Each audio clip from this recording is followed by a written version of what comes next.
इंसान को एकदम से घबराहट और बेचैनी और शदीद यानी वो घबराहट की कंडीशन हो जाना, और उसमें मतलब वो क्या कंडीशन हो सकती है, इसकी ना मुख्तलिफ कैफियत होती हैं।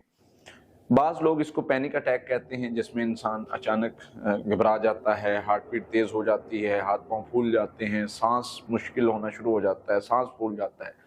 तो वो मतलब इसको पैनिक अटैक की कैफियत कहते हैं कि अचानक से इंसान पैनिक हो जाना और उसकी वजह से उसको तबीयत मतलब ऐसी होती है कि इंसान को लगता है कि शायद मेरा वक्त आ गया है।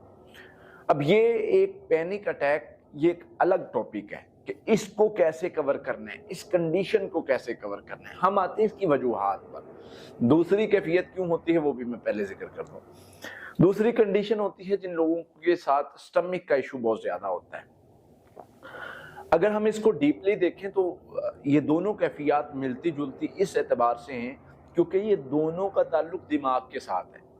स्टमक एसिडिटी के जो पेशेंट्स हैं, स्टमक इश्यूज के जो पेशेंट्स हैं, उनको भी जब दिमाग पे प्रेशर बनता है तो वो स्टमक पे रिलीज होता है, उसकी वजह से एसिडिटी बढ़ती है और घबराहट होती है और जिस्म में जान, चक्कर, सर बारी, कंधे बारी, ये कैफियत होती हैं। अब हम आते हैं इसका सोल्यूशन क्या निकालना है। इसमें हमने ना अपने दिमाग को स्ट्रॉन्ग करना है, यानी अपने आप को मेंटली लिहाज से स्ट्रॉन्ग करना है।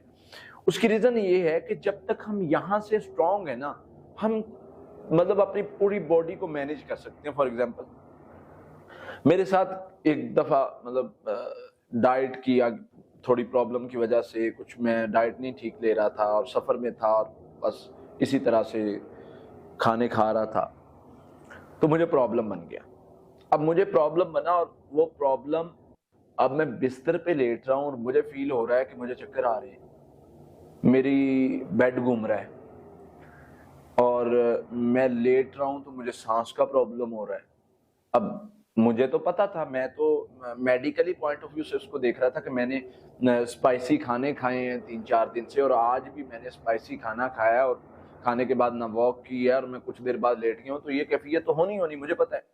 अब मैं सोच रहा था कि यार ये कंडीशन अगर किसी पेशेंट के साथ होगी तो वो तो कहेगा ना कि डेफिनेटली ये तो जादू का मसला है या जिन का मसला है कि मैं लेटता हूँ तो मुझे चक्कर आने शुरू हो जाते हैं और मतलब मेरा बेड घूमना शुरू हो जाता है और ऐसे फील हो जैसे बेड हिल रहा है। अब मुझे पता था कि असल में ये मेरा वो जो डाइट प्लान जो है वो ख़राब हुआ है और उसकी वजह से मेरे स्टमक का इशू बना हुआ है, जिसकी वजह से वो दिमाग में यानी वो गैसेस और मुख्तलिफ चीज़ों की वजह से, प्रेशर की वजह से ऐसी कंडीशन बन रही है। तो खैर मैंने उसको बेहतर, अपनी डाइट को बेहतर किया तो मैं अल्लाह की रहमत से ठीक हो गया। डाइट भी बेहतर करनी है, पढ़ाई भी करनी है और इसके साथ साथ आपने लंबा सजदा करना है, ताकि ये जो पैनिक अटैक की कैफियत है ना, ये कम होती है लंबे सजदा करने से। आपने फोकस के साथ, तवज्जो के साथ लंबा सजदा करना है। आपकी रब से बात क्या हो रही है, ये लंबा सजदा आपको पैनिक अटैक, डिप्रेशन, एंजाइटी, इन चीज़ों से निकालता है।